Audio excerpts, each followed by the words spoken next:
Alam niyo ho ba, ang bawat isa sa atin ay meron tayong tinatawag na ministering angels. Do you know that? Each one of us, God has sent His angels concerning over us to watch over us, to protect us. If we will know the deepest hatred of the demons for us, we will not live. Hindi tayo tatagal dito sa mundong ito kapag wala tayong proteksyon na nanggagaling sa Diyos. Pastor, kapag ikaw lamang ba ay nasa kalooban ng puso ng Panginoon, sabihin na natin, ikaw ay Kristiyano, tinanggap mo si Jesus bilang Diyos at tagapagligtas. Protektado ka ba, Pastor? Yes, you are. Because God is going to protect you. Paano, Pastor, yung mga walang pananampalataya at hindi pa nila tinanggap si Jesus bilang Diyos at tagapagligtas? Yung mga deliberately, di ako naniniwala dyan, sila yung delikado. Pero yung mga hindi ko kasi alam, God is still gracious with these people. Actually, daily in our lives, God will make a way for us to know Him. Gagawa ang paraan ng Panginoon para ipakilala niya ang sarili niya sa inyo. Kung sabagay siya ay inyong masugid na manliligaw, hindi siya katulad ni Satanas na laging nanghihimasok. Pero ang Diyos kasi ay parang pumapasok sa buhay natin ng malumanay. Dahan-dahan. At depende yan sa inyong pananaw, depende yan sa ating pagtanggap. Hindi tayo basta-basta nire-repriman ng Panginoon. Ngunit siya ay nagiging gentle sa bawat isa. There are ministering angels that God is sending over us. Nakasulat yan sa Matthew chapter 4, verse 11, and Mark chapter 1, verse 13.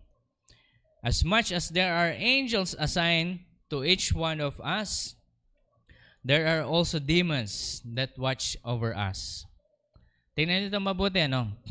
Kung meron man mga anghel na tumitingin sa atin, meron din mga demonyong counterpart na minamatyagan ang ating bawat galaw at hinihintay nila kung kailan tayo magkakamali at pag tayo ay nagkamali, doon sila papasok. Okay? Ang iniisip kasi natin, protektado na tayo. Yes, we are protected. Don't get me wrong. God is protecting us. But there are moments in our lives that we open up the door for the devil to come inside us, our home. At ngayon, pag-aaralan natin yon. Okay? Luke chapter 4, verse 13 says, Now when the devil had ended every temptation, he departed from him until an opportune time. This was the time when Jesus was fasting. And after mag-fast ni Jesus, he was tempted by the devil himself. Na kung saan, alam kasi ni Jesus kung anong isasagot niya sa kaaway. Sabi ng demonyo sa kanya, di ba nagugutom ka? Diyos ka naman, gawin mong tinapay itong batong ito at kumain ka. Ang sabi ni Jesus, Man shall not live by bread alone, but by every word of God. Each time the devil will say something to us, kailangan natin alam, mag-retaliate o gumanti sa pamamagitan ng salita ng Diyos. Kaya dapat ang bawat isa sa atin meron tayong tinatawag na sword of the Spirit. Alam mo lagi kung ano ang dapat mong sabihin sa kaaway. Halimbawa, wala kang pera ngayon. Anong sasabihin mo sa kaaway? My God will provide all my needs according to His riches and glory. So pag sinasabi ng riches and glory, wala kang kinakain, wala kang ganito, wala kang ganyan. Alam niyo po, wag tayo mag-concentrate kung ano yung wala tayo, kundi magpasalamat tayo sa lahat ng binibigay sa atin ng Panginoon. Kasi alam niyo po, alam ng kaaway kapag hindi ka mapagpasalamat eh. Yan lang yung binigay sa'yo ni Lord. Ano ba yan? Tapos ikaw naman, oo nga. Ngunit kapag narinig mo yon, sabihin mo sa sarili mo, hindi. Pag wala ito, biyaya ito ng Panginoon. Magpasalamat tayo kahit sa maliliit na bagay. Amen po ba? Because the thief come to steal, kill, and destroy. Ito lang yung plano ng kaaway. John 10:10. But God has come to us to give us life and more abundantly. But the plan of the devil is to steal, to kill, and destroy. Yan ang plano ng kaaway. And it is entirely up to us as believers. Nasa sa kamay po natin kung sino ang hahayaan natin mag-minister sa atin. When we are broken, we come unto the presence of the Lord, we pray, we read the Word of God, and let the ministering angels come to us. They actually, isa sila sa mga naglilift ng soul natin.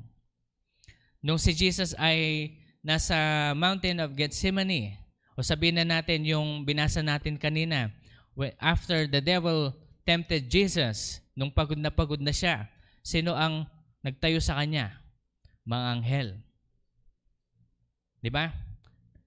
Hindi dahil mahina si Jesus, it's because andun siya dun sa katawang tao, katulad ng bawat isa sa atin. Kaya hindi natin pwedeng sabihin kay Jesus na, Lord, hindi mo alam yung nararamdaman ko kasi alam ng Panginoon. Okay? Yan. It's entirely up to us, believers, who will decide who will win. Will we let the devil minister to us or the angels of the Lord? Our actions will either open up a door to the devil to enter our lives or to cause the angel to protect us. James chapter 4 verse 7. Sabi ng Panginoon dito, therefore, submit to God, resist the devil, and he will flee from you. Submit to God, resist the devil, and he will flee from you.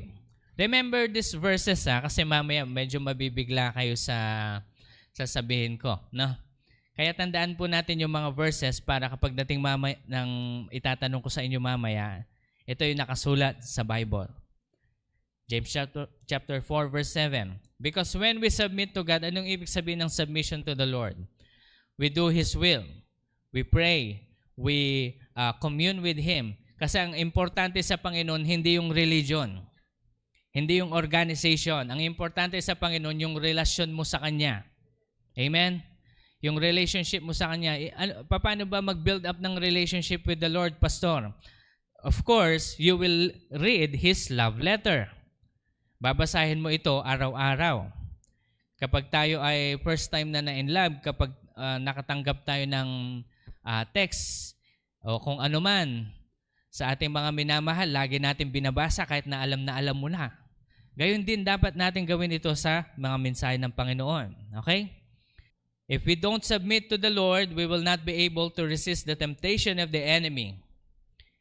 And by default, if we do not submit to God, we submit to the devil. Pwede ba yun, Pastor? We submit to the devil kaagad?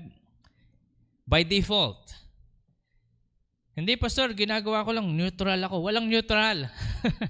Just in case you don't know, wala pong neutral. It's either you submit to God, hindi, I submit to myself. If you submit to yourself, yun yung gusto ng kaaway. Yun yung gusto ng demonyo. Gawin mo kung ano yung nararamdaman ng puso mo. Sige lang. Yun ang gusto ng kaaway. Pero tandaan nyo mabuti, hindi lahat ng nanggagaling sa ating puso ay tama. Kaya nga sabi ni Solomon, ingatan natin ang ating puso. Dahil sa pamamagitan ng ating puso, doon lumalabas yung rivers of life. Yung ating mga desisyon, pananaw, yung sabihin natin, yung action natin sa ating buhay. Pero kapag magtitiwala ka sa sarili mong puso, of course, you will be deceived. Kaya sinasabi ng demonyo, pagkatiwalaan mo ang iyong puso, kung ano yung nararamdaman mo, kung saan ka masaya, sige, go. Aba, mukhang concern. Pero the thing is, you are actually submitting to the will of the devil. Alam niyo ba merong Book of Satan, na isa sa mga commandment nila doon sa Book of Satan, nakasulat, do what thou will. May gaya-gaya talaga yung demonyo, no? Pero ang sabi ng Panginoon, tayo ay sumunod sa Kanya. Kasi hindi na nga naman natin alam kung ano yung dapat para sa atin. Okay? So, Pastor, paano natin iimbitahan ang mga anghel na patuloy na magmi-minister sa atin? Ito yan. God accepts our true worship. Okay, sabihin natin true worship. Ang true worship, yung katulad na ginawa natin kanina, we worship the Lord in spirit and in truth. Okay, true worship, it's just like bringing a sweet aroma into the heavens. Kaya ang bawat isa sa atin, lagi ko po sinasabi sa ating music team, kapag hindi kayo handa, huwag kayong maglilid ng music. Ibig ko sabihin, hindi handa. Halimbawa, may kagalit kayo, meron kayong issue sa bahay na hindi nyo pa napatawad kung ano man, meron kayong kasalanan na hindi nyo mag-give up sa Panginoon, I suggest, sabi ko, huwag kayong tutugtog. Pastor, hindi ako ready. I will always be open. Kasi sabi ko sa kanila, sa tuwing kayo ay sasamba dito sa harapan, kung ano yung alingasaw na ibinibigay nyo sa tao, yun din yung ibibigay nila sa Panginoon. Tama? Kaya kapag ikaw ay nagpa-practice ng sexual immorality, pagkatapos ikaw ay tutugtog, ay ba yung alingasaw na yun, binibigay mo rin sa tao? Delikado yun. Okay? Delikado yun. Kaya ito yung lagi ko sinasabi, hindi lamang naman sa ating worship team, maging sa kahit anong part ng ministry. Okay? Lahat yan. Kaya kailangan lahat ng ating, pag sinabi nating true worship, we worship the Lord in spirit and in truth. Ang ibig sabihin nito, wholehearted or complete surrender to the Lord. When we say complete surrender, it's no longer you that lives, but Christ lives in you.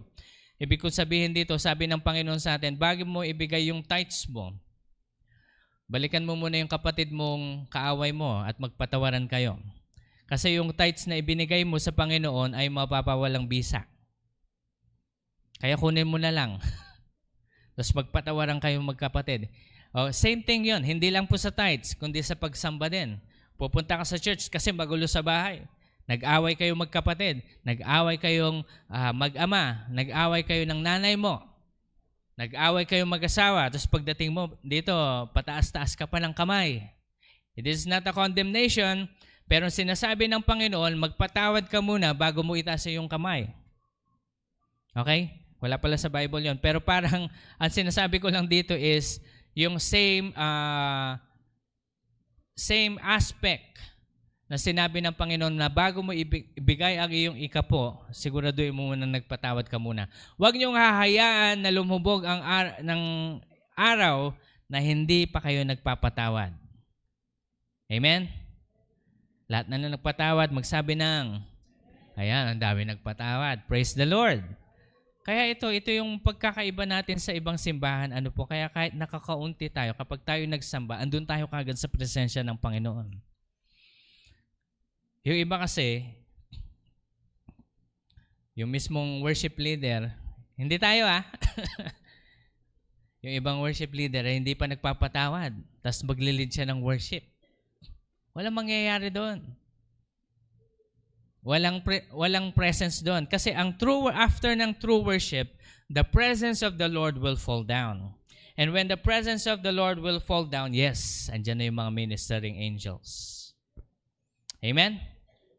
So what is the presence of God? Psalm 16 verse 11. The presence of the Lord, you will show me the path of life. In your presence is fullness of joy. At your right hand there are pleasures forevermore. Look at this.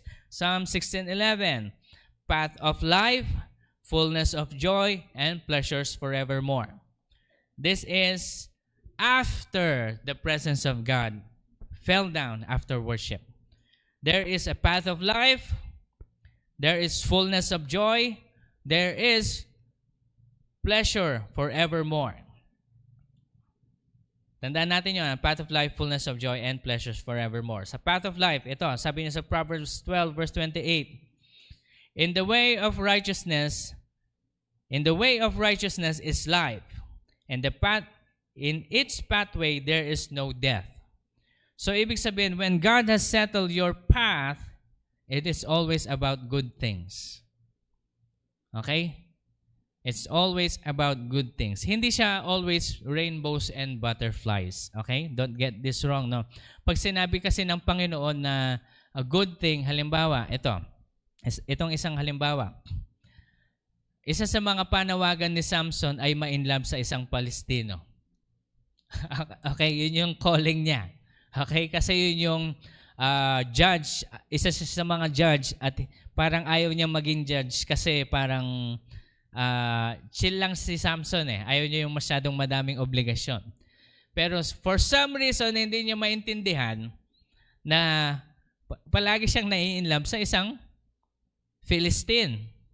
Hindi niya maintindihan. But this is God's cause and the Lord says it is good. Nagigets ito? Pastor, bakit good yun? Bakit naging good yun? And nang dahil kay Delilah, binulag siya at ang dami. Pero, because of that, he was able to fulfill his calling. I mean, he could have done better, but you see, he still naging judge pa rin siya ng Israel. Amen po ba? Yun yung sinatawag nating path of life. Yung good things. Hindi, ang iniisip kasi nating puro good things. God provides, God blesses us. Yes, kaparte yun. Hindi hindi exempted yun. Pero ang tinatawag natin dito halimbawa, isa sa mga hindi ko maintindihan sa buhay ko. Lord, bakit ako na-involved sa witchcraft? Sabi ni Lord sa akin, it is good. Hindi ko maintindihan, but because of my experience, I was able to become a pastor right now because of those things. Hindi lang yon, hindi lamang yon. Tinatanong ko din sa Panginoon, Lord, bakit nung bata kami? Actually, alam niyo po, kapag nakikita ko yung mga tinutulungan natin mga bata dito sa pag-aaral nila. Alam niyo po, nung bata kami, walang tumutulong sa amin. Matalino ako. Hindi ako sa nagmamayabang, pero magaling akong estudyante. Si Mama Dang, namomblema yan kasi lagi siyang umaakyat sa stage na nag-aabot sa akin ng And tell you this, effortless pa yun Hindi ko tinataas yung bangko ko, Pero sinasabi ko lang ito sa bawat isa sa atin para maintindihan natin kung nasaan tayo. Walang nagpapaaral sa amin kung sabaga lagi kami nakikiusap kasi lagi kaming delay, lagi madami kaming problema sa pera. Minsan papasok pa kami ng gutom, mag-e-exam kami, gutom, pero ako pa rin yung top 2. Laging sinasabi sa akin ng teacher ko na, galingan mo ng konti, alam mo yung point ng, kasi yung top 1 namin si Randy. Alam mo yung point lang sa'yo ni Randy, 1 point lang. Galingan mo lang ng konti, ikaw yung first honor natin sa. Ako naman si gutom. Okay na yan, ma'am. Gutom Kaya nga, alam niyo po, naiinggit ako sa mga estudyante natin dito na sila nakakain ng tama. Kaya kapag nakikita ko silang hindi nag-aaral na maayos, nagagalit ako. Nababad trip ako. Nung bata kami, hindi kami nabibigyan ng ganyang oportunidad, tapos gaganyan-ganyan nila lang. Hindi pwede yan. Kaya nga nung naging presidente ako ng school parang masyado daw naging stricto. Ay, ganun talaga. Kasi kung hindi ko naranasan yung sabi ni Lord na path of life, na Lord, bakit kami naghirap? Sabi ni Lord sa akin, it is good. It's because of those experiences that we are able to cater those children right now na nangangailangan. Because God has built inside us the heart to help. Nakuha niyo po dito? Pag sinabi ng Panginoon, path of life, when the Lord says, it is good. Halimbawa si Sister Basyon, nabulag siya. Hindi natin alam kung bakit siya nabulag. Pero sabi ni Lord, it is good. Because we will see the miracle afterwards. And how God will provide at kung paano yung mga mangyayari pa sa buhay natin. Nakikita niyo ho ito. Okay? This is the thing that we need to understand, that in this earth, it's not always rainbows and butterfly. It's always about God's goodness. And when the Lord says, it is good, it is good. Kaya nga, we take joy in everything that happens to us. Amen? Yan. Proverbs 16 verse 17. The highway of the upright is to depart from evil. He who watches his way preserves his life. Remember that everything that happens to our lives, kailangan natin itong ibigay sa Panginoon. Submission to the Lord. Okay, bilisan natin ng konti kasi medyo mahaba pa to. No? Acts chapter 2 verse 28. You have made known to me the ways of life, and you will make me full of gladness with your presence. Without the presence of the Lord, we will not know fullness of joy. Kaya sabi ng Panginoon, we must always be joyful. Psalms 21 verse 6.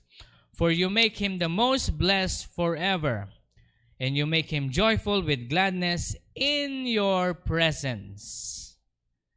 Fullness of joy. Philippians 4:4. Always be full of joy in the Lord. I say it again, rejoice. Always rejoice. Tandaan nyo itong mga verse na ito kasi may significance to sa sasabihin ko mamaya. Ano ho? Significance. Para mas maintindihan natin. At alam natin kung paano tayo makikilaban sa demonyo kapag may naririnig tayong mga pagdi-discourage sa atin. Okay? And lastly, in the presence of the Lord, there are pleasures forevermore. Okay, when the Lord says path of life, ang ibig sabihin nito hindi lang puro rainbows and butterflies, but also the things that we go through to mold us into His likeness. Amen. Ang ibig sabihin niyan, kung ano yung nararanasan nating pangit ngayon, ito ay paghuhubog lamang sa atin para tayo maging halintulad ng Panginoon. Amen po ba? Kaya huwag kayong magagalit kay Lord kapag kayo dumadanas ng hindi maganda. Ang sabi din ng Panginoon sa atin, we must be full of joy. Just rejoice in everything that happens to you. Rejoice and be glad and thank the Lord with every single things that you receive from the Lord.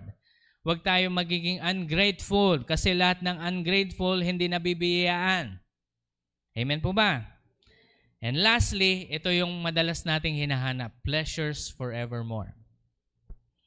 Oh, how precious is your loving kindness, O God! O God, and the children of men take refuge in the shadow of your wings. Psalms 36 verse 7 to 8 ito. No? Nakita niyo ito sa pleasures forevermore, isa sa mga bagay ay protection. Are you protected? Protected ba tayo? Nakikita niyo ito, hindi, wala naman napapahamak sa atin, God forbid, but the protection of the Lord is over us. Okay? I-continue natin. Sabi niya dito, they drink their fill of abundance in your house. Anong ibig sabihin nun? Abundance. God's provision. Hindi ba kapag nag-provide si Lord sa atin, tayo ay nagagalak? Amen? So, ang tawag dito, ito yung pleasures forevermore. And lastly, sabi niya dito, and you give them drink to the river of your delights. You give them drink of the river of your delights. Ang ibig sabihin nito, blessings in life. Blessings when we drink from the river of God's delight. Ibig sabihin natutuwa sa atin ang Panginoon and He blesses us with His delights. Ibig sabihin dito, we are blessed in life. Blessings in life ito. In all aspect. So dito papasok yung financial blessing, dito papasok yung healing, protection, social influence. Hindi mo alam bakit gustong-gusto ka ng mga tao. It's because ito yung blessing ni Lord sa'yo. Nakuha niyo yun? Kaya kapag napapansin mo, ba't ayaw ako ng mga tao dito? Hindi ko alam ba't ako ayaw nila. Ibig sabihin dito, kulang ka ng presence ni Lord. Nag-gets niyo po ito? That's why you always stay inside the presence of God. Okay. In contrary.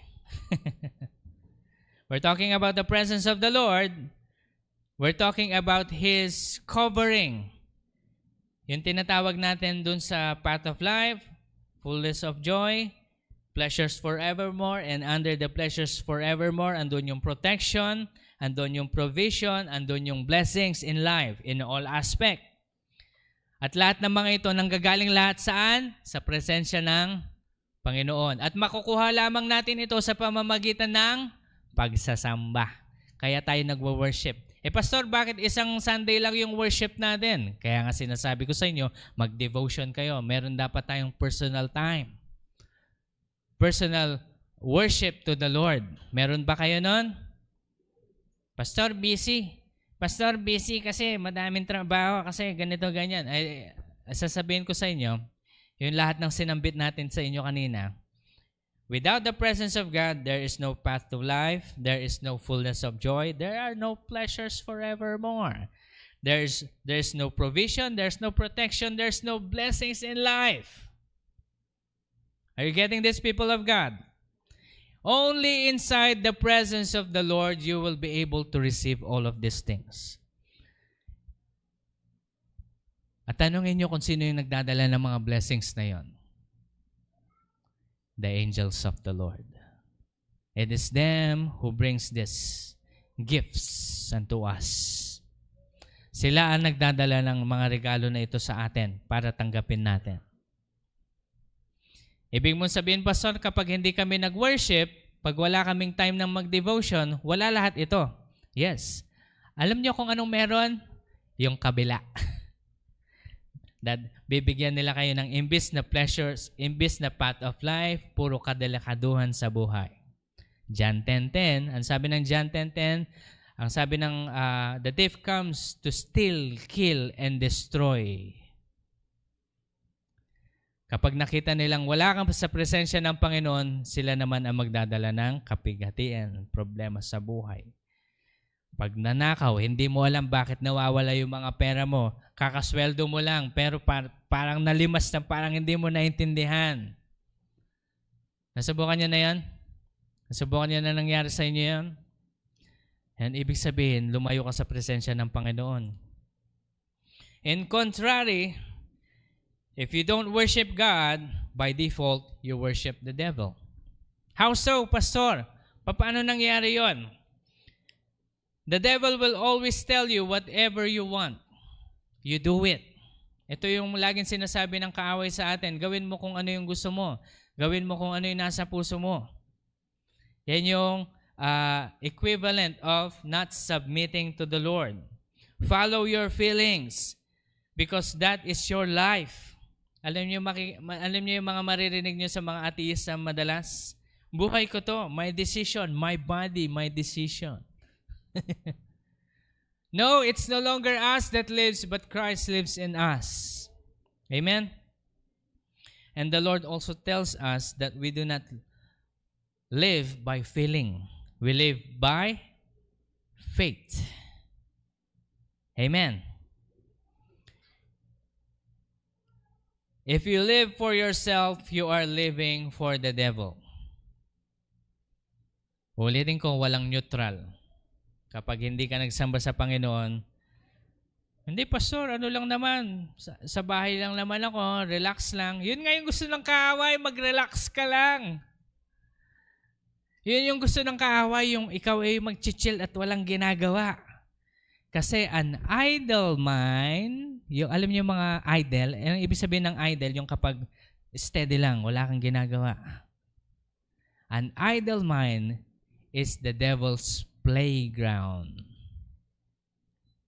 Naglalaro ang demonyo sa isip ng isang taong walang ginagawa. Kaya sinabi ni Lord, magtrabaho ka. Amen po ba? Walang tambay na napapagpala. Amen. Huwag kayo masasaktan. Dahil tambay lang ang masasaktan. The Lord wants you to work. The Lord wants you to provide. The Lord wants you to grow and grow and grow and overcome. The Lord wants you to be rich. Amen? Ang question is, do you want to get rich? Then stand up. Start working.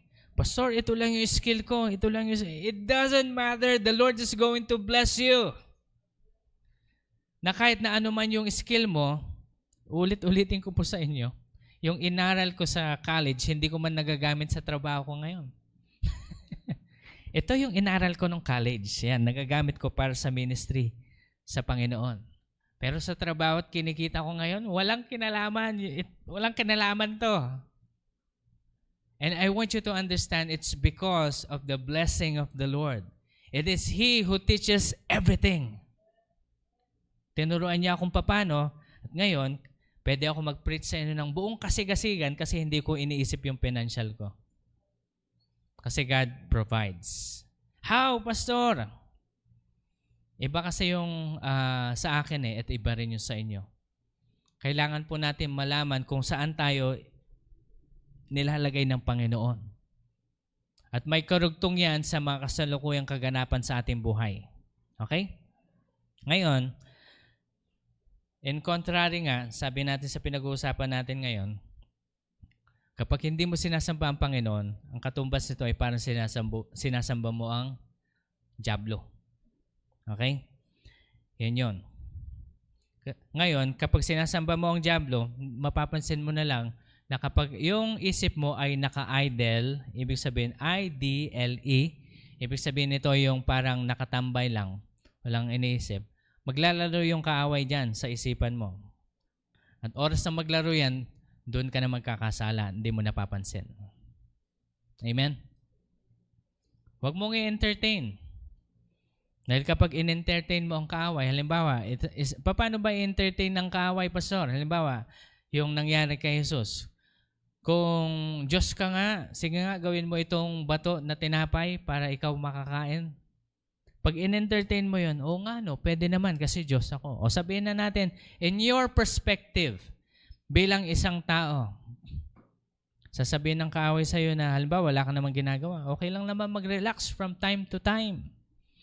Chill ka lang muna dito at wala ka munang gagawin habang buhay. Habang buhay ka agad, no? Mag-chill ka lang. Diyan na maglalaro ang kaaway. Dahil mag-isa ka lang sa bahay, wala yung asawa mo, at lalo na ngayon sa generation ngayon, ang katumbas lang ay cellphone para mag-surf ng kung ano-ano. Andyan na magsisimula ang kasalanan. Alam niyo ho ba na ang pambababae at ang panglalaki, hindi ito, ay nabigla ako kaya ako ng lalaki, kaya ako ng babae. Walang ganon. Ano yan tawag dyan? Meditation. Meditation of the mind. Ibig sabihin, nagbukas ka ng kaunting pintuan sa iyong isipan na hinayaan mo yung kaaway na maglaro sa iyong isipan. At kapag nagsimula na yun, doon mo mapapansin na, kaya yung mga nagsasabing, yung mga nambababae na lalaki na sinasabi nila na nabigla lang sila, yun na lonely lang sila. Hindi yun. May meditation yun. Okay? Kaya never let your mind go idle. Dahil kapag kayo ay napunta doon sa walang ginagawa, diyan na maglalaro ang kaaway. Na imbis na papunta kayo sa presensya ng Panginoon, ang katumbas niyan, uy, wala yung mga angels nitong taong to. Tara mga boys, bigyan natin sila ng problema. Akala niyo ba nagbibiro ako? Hindi ako nagbibiro. Ganun gumawa ang demonyo ngayon. Ang iniisip lang natin kasi hindi natin sila nakikita. Pero mapapansin niyo yan sa buhay ninyo. Pag nagkakabulilyasuhan na yung mga sitwasyon niyo sa buhay, aba mag-isip-isip ka na, Lord, wala ba ako sa presensya mo? Balik ka. It's never too late. Just come back to the presence of the Lord. Do you know what? God is very much disgusted with sin. God is very much disgusted. O kung sa baga sa Tagalog, kasuklam-suklam sa Panginoon ang kasalanan. Okay? Katulad ng ito yung sa Matthew 27 verse 46 na kung saan nung napako si Jesus. Sabi ni Jesus, Lord, why have you forsaken me? Bakit sinabi ni Jesus yun? Hindi niyo ba natatanong? Sinabi ni Jesus yun dahil tinanggap ni Jesus lahat ng kasalanan na ng buong mundo at nilagay niya sa sarili niya. Sa sobrang nasusuka ang Ama, hindi niya matingnan si Jesus. And for the first time in all eternity, the Father looked back. Then look at Jesus. Kaya sabi ni Jesus, Lord, why have you forsaken me? Ganon kasuklam-suklam sa Diyos ang kasalanan. Romans 6:23 verse says, the wages of sin is death, but the free gift of God is eternal life in Christ Jesus. Kaya pag tinanggap natin yung sakripisyo na ginawa ni Jesus sa krus ng Kalbaryo, tayo ay ngayon ay napatawad na. Okay, bakit natin pinag-uusapan itong kasalanan, Pastor?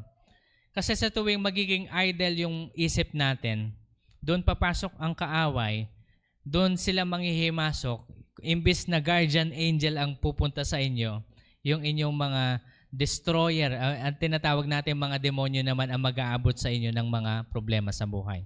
Ang iniisip natin, ano yung inaabot nila, Pastor?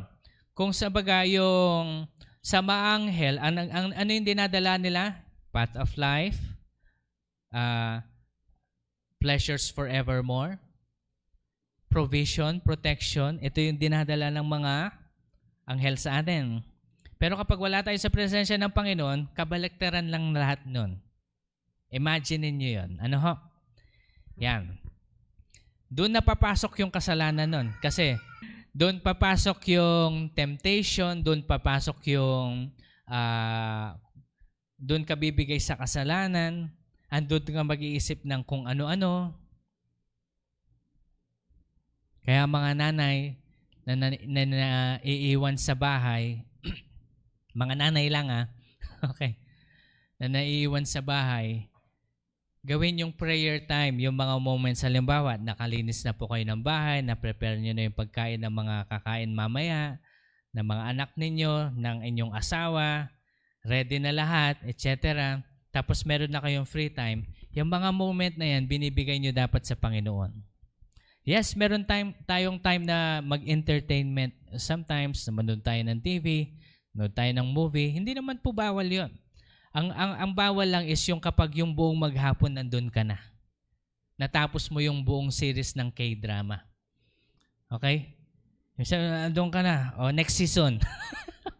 Grabe naman yan, next season. Tapos yung kada isang episode, 2 hours. Ay, grabe. Hindi, ubus ang oras mo. Tapos pagkatapos mong manood, ang bigat ng pakiramdam mo.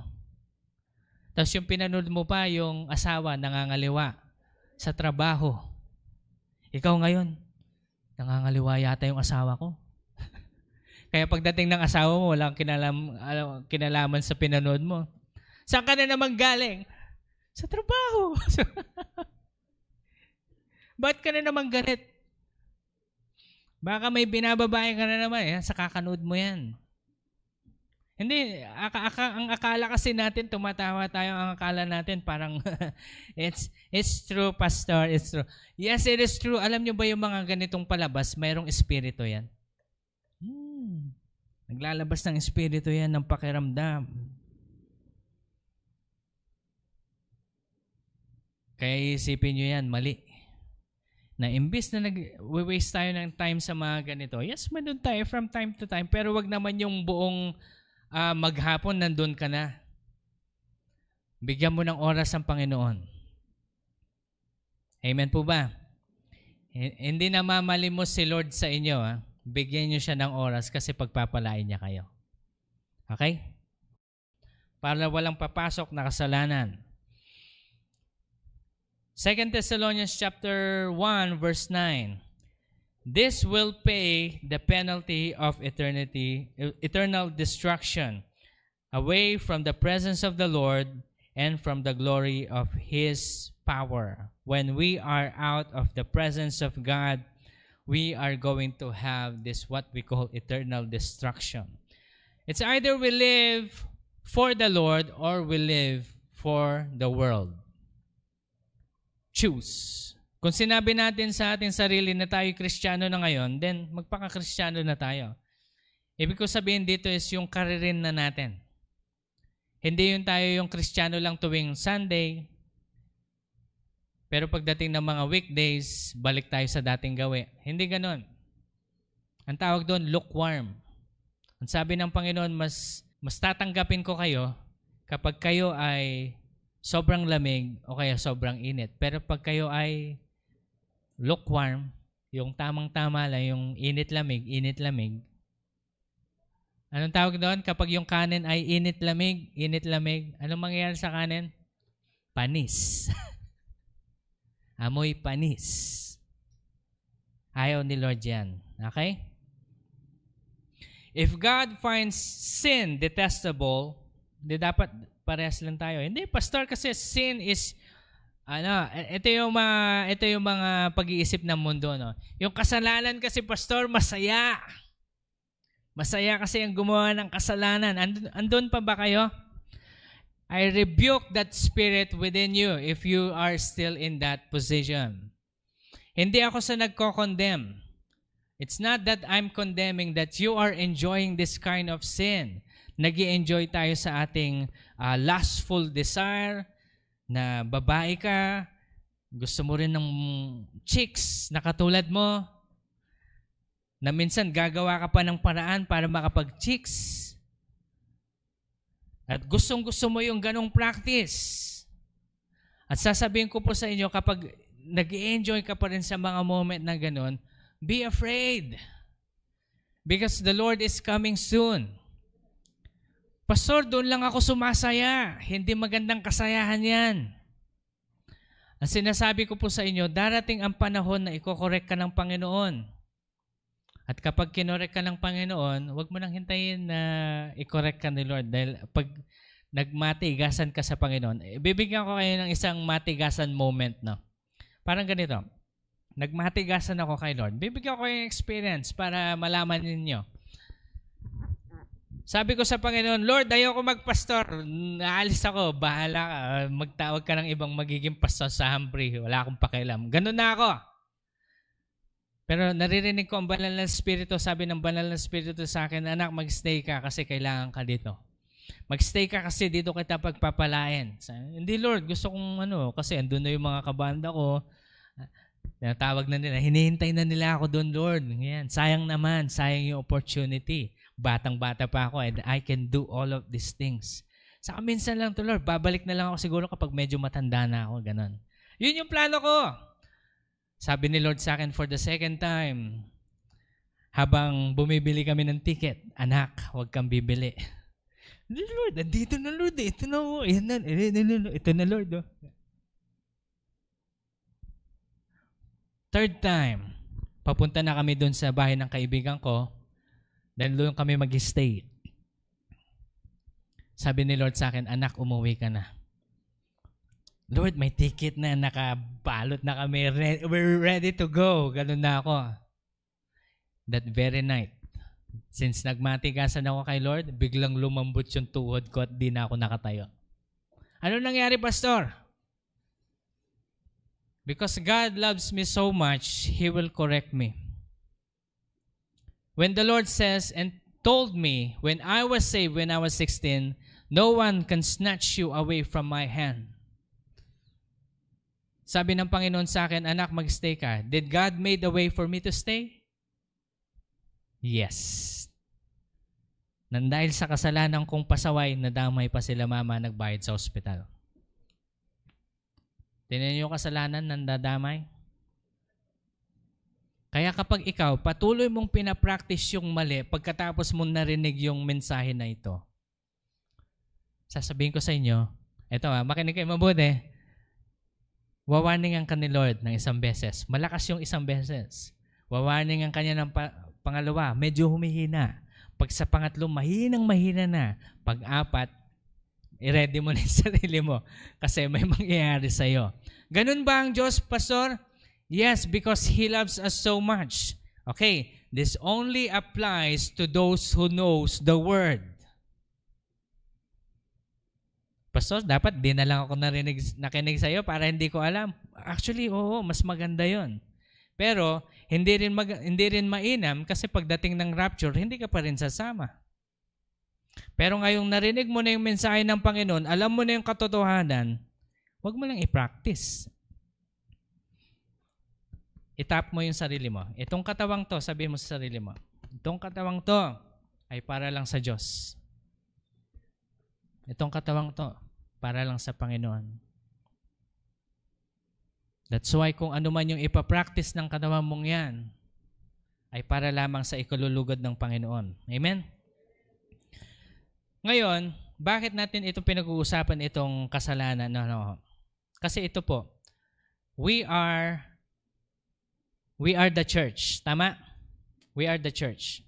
Yan, ito yan. We are the church. We are like a house. And if the devil finds the house empty, swept, and clean, he enters therein. Ulitin ko We are the church. We are the body of Christ. There's someone sitting in our heart. His name is? And if the devil finds that there is no Jesus in there, alam niyo kung kailan umaalis si Jesus sa puso natin? Kapag tayo ay bumibigay sa kasalanan. Pag tayo ay ginagawa natin hindi natin ginagawa yung obligasyon natin bilang mga magulang, bilang mga anak, bilang mga minister, pinapaalis natin si Jesus sa ating puso. Kapag hindi natin ginagawa ang ating panawagan, kaya ang demonyo, umaaligid dyan palagi, gumaganyan-ganyan yan. Tinitingnan niya, andyan ba si Jesus sa puso nila? Tingnan nga natin, wala yung presence ni Lord. Ito, basahin natin para maintindihan natin kung ano yung ginagawa ng demonyo. Okay, Matthew chapter 12 verse 43 hanggang 45. Sabi niya dito, when an evil spirit leaves a person, it goes into the desert seeking rest, but finding none. Then it will say, I will return to the person I came from. So it returns and finds the former home empty, swept, and in order. Then the spirit finds 7 other spirits more evil than itself, and they all enter the person and live there. Nakita niyo yan? Hindi ba nakakatakot? Kapag nakita ng demonyo na sa puso mo wala si Jesus, kapag hindi tayo nagde-devotion, wala tayo sa loob ng presensya ng Panginoon, pag nakita ng demonyo na walang nakaupo sa loob ng puso mo, sasabihin niya sa mga tropa niya, tropa, wala nakaupo, let's go! Pastor, pwede pa ba kami ma-possess? Yes, pwede pa. Hindi, Pastor, ano na kami? Kristiyano na kami, washed by the blood. Yes, you are washed by the blood. But let me tell you this, if you are washed by the blood, ibig sabihin, you will also practice what is required for us to keep that protection in us. Ano yung protection natin? The presence of the Lord. Yun yung protection natin. Kaya kapag magtataka ka na lang, bakit may mga nangyayaring hindi ka aya-aya sa buhay mo, i-check mo muna yung puso mo. Pastor, paano ko malalaman kapag yung sa puso ko ay nandun pa rin ba si Lord? Tingnan mo kapag merong yang love, joy, peace, patience, kindness, goodness, faithfulness, gentleness, and self-control. Kapag isa sa mga yan ay nawawala sa iyo, mag-iingat ka. Pastor, mahirap naman kasi i-maintain yon. Mahirap talaga. Mahirap talaga. Kaya nga po, ang devotion natin dapat daily. Hindi ito nawawala, kung sa baga lifestyle na natin. Ano yung mga lifestyle na ginagawa natin sa ating buhay dito sa physical na mundo? Ang pagtututbrush. Sino nagtututbrush dyan? Nakakalimutan nyo ba magtutbrush? Sino wag na kayo magtaas. Okay. Magtaas pa ng kamay. Ako pa nakakalimutan ko. So, hindi natin nakakalimutan mag-toothbrush kasi alam natin nakakahiya sa ating mga kapaligiran. Lalo na kapag ikaw ay nagko-commute. Amen? Bayad po. Nakakaya naman sa katabi mo. No? Katulad din noon, lifestyle ang pagbabasa ng Biblia. Lifestyle ang pananatili sa loob ng presensya ng Panginoon. You open up your house to the devil when you enter sin. House. This is the temple of God. Your body is the temple of God. You open up your house to the devil once you deliberately enter sin. Ephesians chapter 3 verse 5. Ano yung mga sin na sinasabi ng Bible? Sexual immorality, any sex outside marriage, and all moral impurity, indecent, offensive behavior. Indecent, offensive behavior. Indecent, offensive behavior. Kapag may dumaan na chicks, tapos ikaw naman, woo, chicks! Tama ba yan? Akala nyo ba lalaki lang ang gaganon? May mga babae din. Alam nyo ba nung nakatira kami ng kuya ko sa Maynila, ginaganon kami. Hoy, pogi, pogi. Psst, psst. Hoy, pogi. Kami naman po, ibig mo magagad. Kasi grupo sila, ang dami, nakakatakot. Doon ko first time nasubukan na bastos. Yung parang, bira naman to. Hindi ako mapa-flatter kasi parang walang breed no? Walang breed. Alam niyo 'yan? Ito yung sinasabi ng Bible. Okay? Hindi lamang po 'yon, sabi niya dito, also greed must not be hinted among you, as proper among the saints. For as believers, our way of life, whether in public or in private, reflect the validity of our faith. Let there be no filthiness, silly talk, and coerce, obscene, or vulgar. Yan yung mga chismis. Pastor, nagkakasala pala ako kapag ito pa, hindi lang pagkakasala. Pastor, binubuksan ko pala yung bahay ko, Temple of the Holy Spirit, sa demonyo kapag ako ay nakikichismis. Yes! O ngayon, natakot kayo, no? Ay, ganun pala yun, Pastor. Ayun. Temple of the Holy Spirit, when we start gossiping, we are asking, Jesus, tabi ka muna dyan. Boom! Gusto ko lang malaman kung ano na nangyari dun sa kapitbahay ko. Kasi meron siyang asawang ganito, tapos may asawa na naman siyang ganyan. Tapos iba yung boyfriend niya. Ano na nangyari, sis? Ayan, tayo naman tuwang-tuwa sa sa mga chismis na ganito. But you know what? You are opening your temple to the devil. Let there be no filthiness, coerced talk, obscene or vulgar, joking. Ibig sabihin yung mga green jokes. Okay? Yung mga walang kwenta. Because such things are not appropriate for believers, but instead it's speak of thankfulness. Speak of thankfulness. O isipin nyo muna kung ano bang pwede nyo ipagpasalamat sa Panginoon. Wala kayong maisip? Meron ba kayong maisip? Sinong may naisip dyan? Lord, thank you sa ganito. Lord, thank you sa ganyan. Magpasalamat kayo.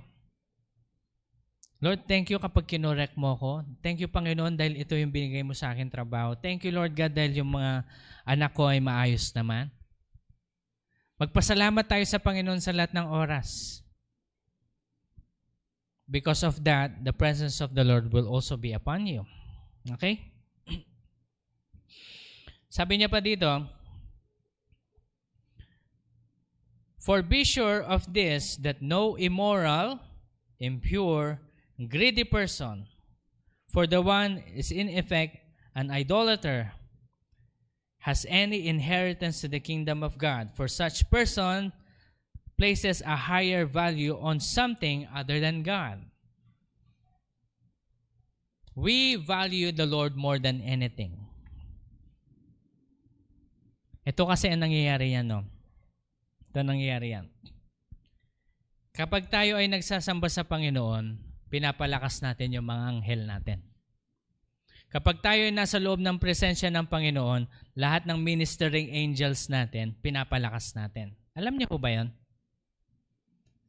Pero, kapag tayo ay bumibigay sa kasalanan, bumibigay sa immorality, sa pagchichismis, bumibigay tayo sa pagiging tamad at walang ginagawa, bumibigay tayo sa mga problema, anxiousness, distress, ano pa kasing isa, yung parang na-oppress ka na, nervous breakdown o kung ano man, makinig kayo mabuti ha.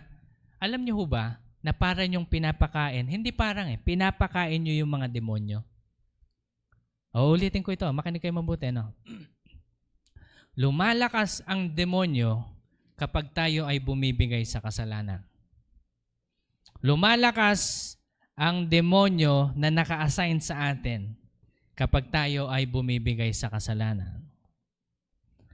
Halimbawa, ang isa sa atin, alam mo nang may asawa ka, nangalunya ka, pinapalakas mo ang demonyo na nanghihimasok sa buhay ninyo. Halimbawa, ikaw ay narinig mo na yung katotohanan na dapat muna kayong ikasal bago anak. Pero kabaliktaran na yung mga kabataan ngayon, anak muna bago kasal. Habang kayo'y nabubuhay sa kasalanan, pinapakain nyo yung demonyong naka-assign sa inyo. Kaya mapapansin nyo na lamang palaging problema sa loob ng family. Palaging problema. Alam nyo, damay pa yung pati yung anak na wala namang kinalaman sa kasalanan ninyo. This is not a condemnation, but this is the truth. Whenever we fail or deliberately, even though we know the Word of God, we deliberately sin, we are feeding our enemy. Amen? So start starving your enemy. Gutumin niyo yung kaaway. Paano, Pastor? Manatili ka sa loob ng presensya ng Panginoon. Amen po ba? Meron ako isang kaibigan, sabi niya, Pastor, ano kaya pwede kong gawin? Kasi hindi ko naman masabihan yung asawa ko na ganito, na ganyan. Ito yung ginagawa niya sa minsan, ito yung ginagawa niya, nahuhuli ko pa siya. Ano kaya pwede kong sabihin? Pag sasabihin ko, inaaway pa ako. Ang sabi ko dito sa kaibigan ito, wala kang magagawa kapag sasabihin mo lang. Alam mong gawin mo, sabi ko sa kanya, sa loob ng bahay nyo, mag-worship ka doon. Doon ka mag-worship. Magsamba ka at hayaan mo yung presensya ng Panginoon ang yumakap sa loob ng bahay ninyo. Dahil sa loob ng presensya ng Panginoon, walang pwedeng magkaroon ng, o sabihin na natin, walang magpa-practice ng kasalanan. Kaya kapag may problema kayong hindi nyo masabihan yung asawa nyo, hindi nyo masabihan yung anak nyo kasi malaki na, hindi nyo masabihan yung mga nakatira sa bahay nyo, ang technique dito, mag-worship kayo sa loob. Loob ng bahay ninyo. Worship. Magpatugtog kayo ng worship song. Wag na kayo magpatutugtog ng secular song. Please. Inside your house. Patugtog lang kayo yung parang yung kayo lang nakakarinig. Huwag nyo nang parinig sa kapitbahay nyo. Paparinig nyo pa sa kapitbahay nyo tapos yung buhay nyo hindi naman maayos. Nakakahiya din. Mas mainam na yung kayo lang nakakarinig. At least yung presensya ni Lord nandun sa loob. Amen. So, Pastor, kapag ginawa namin ito, magugutom yung demonyo. Gugutumin niyo yung kaaway and the devil will flee from you. Ano yung binasa natin kanina sa James? James chapter 4 verse 7, submit to the Lord. Submit to God. Resist the devil and he will flee from you. How to resist the devil? You submit to God. And what God requires in you over submitting to Him is for you to know His Word, have a relationship with Him, pray every day, worship Him in spirit and in truth, so that the presence of God, ano mangyayari sa loob ng presence ni Lord? Meron tayong tinatawag na path of life, fullness of joy, and pleasures forevermore. Andun yung protection, andun yung blessings in life, andun yung provision. What more can we ask? All we need is the presence of God. Amen? O ngayon, napapaisip na yung iba sa atin. Pastor, paano po kaya nito, Pastor? Sa bahay po kasi namin may mga ganong problema. Na hindi ko po alam kung paano tanggalin yung parang masamang espiritu sa loob ng bahay namin. Hindi yan matatanggal kaagad kapag ikaw lang. Yung halimbawa, kung yung worship mo, ito lang, every Sunday lang, kulang yan. Maganda mag-fasting ka. Kasi pag nag-fasting ka, takot na takot talagang demonyo sa'yo. For some reason. Okay?